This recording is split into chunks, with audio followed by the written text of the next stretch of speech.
নমস্কার বন্ধুরা, বিনা রান্নাঘরে আপনাদের সবাইকে স্বাগত।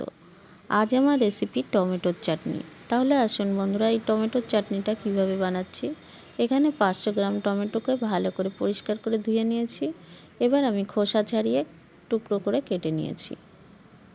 এই দেখুন, কেটে নিয়েছি। এবার আমি চলে যাব গ্যাসের ওভেনটা ধরাতে। গ্যাসের ওভেনটা ধরিয়ে কড়াইটা বসিয়ে দিলাম। কড়াইতে দেখুন 2 চামচের মতো সর্ষের তেল দিয়ে দিয়েছি। সর্ষের তেলটা গরম হয়ে গেছে। এবার আমি একটা শুকনো লঙ্কা আর দিয়ে দিচ্ছি একটা তেজপাতা 2খানা করে। এবার আমি দিলাম ফোড়নে একটু 5 ফোড়ন। একটু নাড়াচাড়া করলে একটা সুন্দর গন্ধ আসলে এবার এখানে দিয়ে দেব 1 চামচের মতো আদা বাটা। বন্ধু, এই আদা বাটাটা দিলে কিন্তু চাটনির টেস্টটা একদম দ্বিগুণ বাড়িয়ে দেয়। আদা বাটা যতক্ষণ না কাঁচা গন্ধটা থাকবে ততক্ষণ ভেজে নিতে হবে। এবার দিয়ে দেবো কুচো করে রাখা টমেটোটা দিয়ে ভালো করে নাড়াচাড়া করে নিচ্ছি। বন্ধুরা, এই টমেটোটা সুন্দরভাবে গলার জন্য এখানে দিয়ে দেব 2 চামচের মতো লবণ। এই লবণটা দেওয়ার কারণে কিন্তু টমেটোটা একদমই সফট হয়ে আসবে। বন্ধুরা দেখুন, লবণটা দিয়ে আর একটু নাড়াচাড়া করে নিচ্ছি। নাড়াচাড়া করে একটা থালা চাপা দিয়ে আমি 15 মিনিট ওয়েট করছি একদম সুন্দরভাবে গলার জন্য। 15 মিনিট পরে দেখুন বন্ধুরা, আমি ফিরে আসছি। মনে হচ্ছে না টমেটোটা গলিনি, একদম গলে গেছে।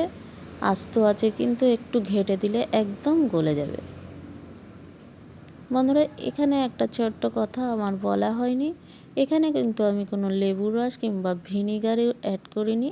এখানে আমার ঘরে থাকা একটু পাকা তেঁতুল কিন্তু আমি এই চাটনির মধ্যে দিয়ে দিয়েছি। আপনারা এখানে ভিনিগার কিংবা লেবুর রস দিয়ে দিতে পারেন। দেখুন একদম গলে গেছে, একটুও শক্ত কিছুই নেই। এবার আমি এখানে দিয়ে দিলাম 300 গ্রাম চিনি, 500 গ্রাম টমেটোয়। আপনারা চাইলে কিন্তু 500 গ্রাম টমেটোয় 500 গ্রামও চিনি দিতে পারেন। আমি যেহেতু একটু টক মিষ্টি ভালোবাসি, সেই জন্য কিন্তু আমি এখানে অল্পই চিনি দিলাম। একটু কিন্তু জল ব্যবহার করিনি আমি। এবার আমার 15 মিনিট ভিজিয়ে রাখা কাজু কিশমিশটা দিয়ে দিচ্ছি। বন্ধুরা, এখানে আপনারা খেজুর আমসত্ত্বটাও ভিজিয়ে রেখে দিতে পারেন। আমার হাতের কাছে ওসব ছিল না বলে আমার দেওয়া হয়নি।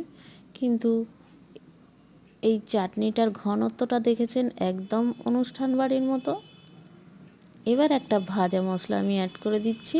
শুকনো লঙ্কা আর জিরে আর মৌরি আমি খালি কড়াই ভেজে রেখেছিলাম, সেটা আমি এখানে অ্যাড করে দিলাম।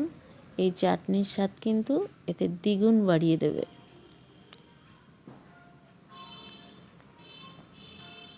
এবার গ্যাসের ফ্লেমটা অফ করে দিচ্ছি। বন্ধুরা, আমার চাটনিটা রেডি। একটু স্ট্যান্ডিং পয়েন্টে রেখে দিচ্ছি। এবার আমি ফিরে আসছি। বন্ধুরা, এই ভিডিওটা যদি আপনাদের ভালো লাগে তাহলে আপনারা একটা ছোট্ট লাইক, কমেন্ট আর শেয়ার করতে ভুলবেন না। যারা আমার চ্যানেলটিকে সাবস্ক্রাইব করে আমার পাশে আছেন তাদের তো অসংখ্য ধন্যবাদ। আর যারা আমার চ্যানেলটিকে এখনও সাবস্ক্রাইব করেননি তারা প্লিজ আমার চ্যানেলে সাবস্ক্রাইব